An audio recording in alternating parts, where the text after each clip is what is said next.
the most important comment that has come in from US Ambassador to India, that the meeting is likely to take place as early as tomorrow. My colleague Sumita Karir is now joining us to discuss the context of what his comments mean for future ties, especially after the tensions between the two nations surged over the last few months. And remember, Trump continues to threaten higher tariffs on India. Sumita.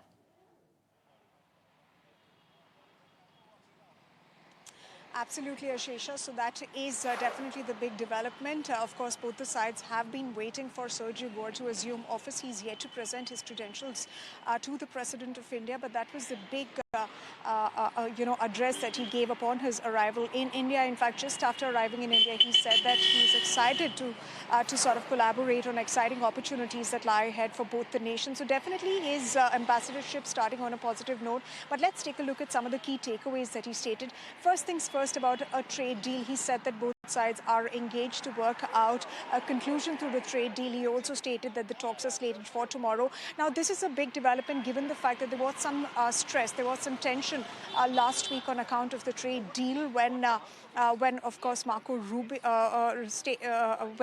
of course, President Trump okayed a new bill to impose 500% tariffs on countries that are trading with Russia on oil. And of course, with respect to the trade deal as well, there was commentary stating that the Prime Minister did not call. Howard Lutnick stated that the Prime Minister did not call, and hence the deal did not happen. Now, as far as the trade deal is concerned, we are given to understand from sources that a trade deal has been given. India's proposal has been submitted to the United States. It is now a call that both the principals need to undertake, but definitely Sergio Gore assuming office here in India is going to fast track some of those developments. At least that's the expectation.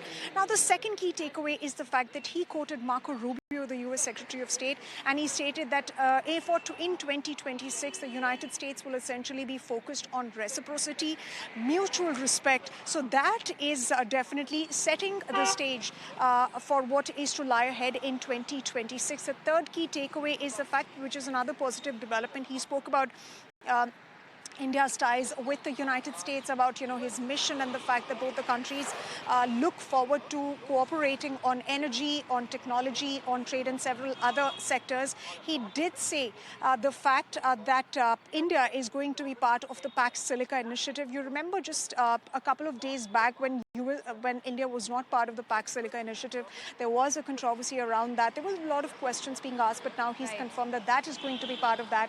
Now, over the next couple of months, it will be interesting to see, or the couple of weeks, it will be interesting to see how trust is rebuilt between India and the United States as far as a bilateral relationship between the two sides is concerned. And that is something that we will be tracking very closely. So with that,